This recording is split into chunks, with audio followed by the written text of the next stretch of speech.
నా శ్రమలో నేను యెహోవాకు మొరపెట్టి తిని ఆయన నాకు ఉత్తరమిచ్చెను.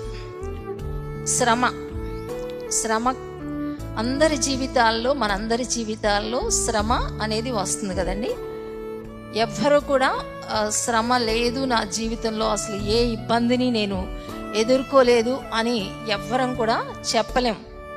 అయితే మన విశ్వాస జీవితంలో మాత్రం శ్రమ కలిగి ఉండటం మనకెంతో మేలు.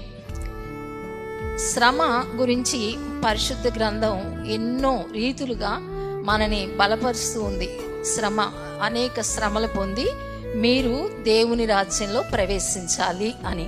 శ్రమ ఏ రీతిగా వస్తుందండి? శ్రమ అంటే ఏంటి? రకరకాల పరిస్థితులు, నిందలు, అవమానాలు, మరి రకరకాలుగా కొట్టబడుతూ ఉంటాం.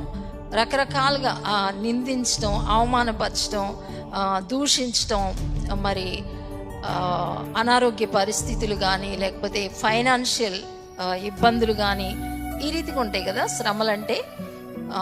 రకరకాల శ్రమలు, ఒక్కొక్కరికి ఒక్కొక్క రీతిగా శ్రమలు అనేవి వస్తూ ఉంటాయి జీవితంలో. ఆ శ్రమలో ఒక్కొక్కళ్ళు ఒక్కొక్క రీతిగా స్పందిస్తారు కదండి.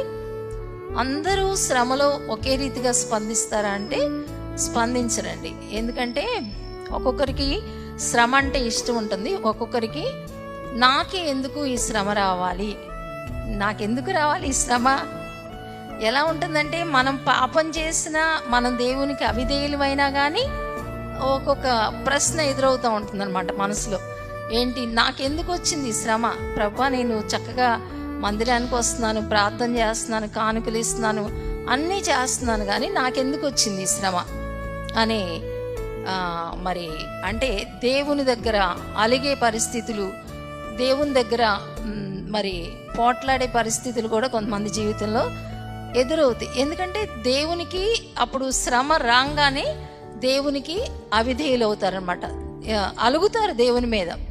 ఎలా అలుగుతారంటే, నేను చక్కగానే ఉన్నాను, ఎందుకు వచ్చింది ప్రభా నాకు ఈ శ్రమ? నువ్వు అన్యాయస్తుడు, నువ్వు అన్యాయం చేస్తావు నాకు అనే మాటను నేను చాలామంది నుంచి విన్నాను. చాలామంది శ్రమ రాగానే నాకు చాలా దేవుడు అన్యాయం చేశాడండి అని మరి ఆ శ్రమ వచ్చినప్పుడు వాళ్ళని పలకరించడానికి వెళ్ళినప్పుడు కానీ మాట్లాడే మాటలు ఇట్లా ఉంటాయి అన్నమాట. నాకు చాలా దేవుడు అన్యాయం చేశాడండి. చాలా మరి మంచి విశ్వాసులే, మంచిగా దేవుని సన్నిధికి వస్తూనే ఉంటారు. మరి ఆ మాటలు అలా వచ్చేస్తూ ఉంటాయి. దేవుడు అన్యాయం చేశాడు అనే మాట నీ జీవితంలో నీ నోట నుంచి ఆ పరిస్థితులు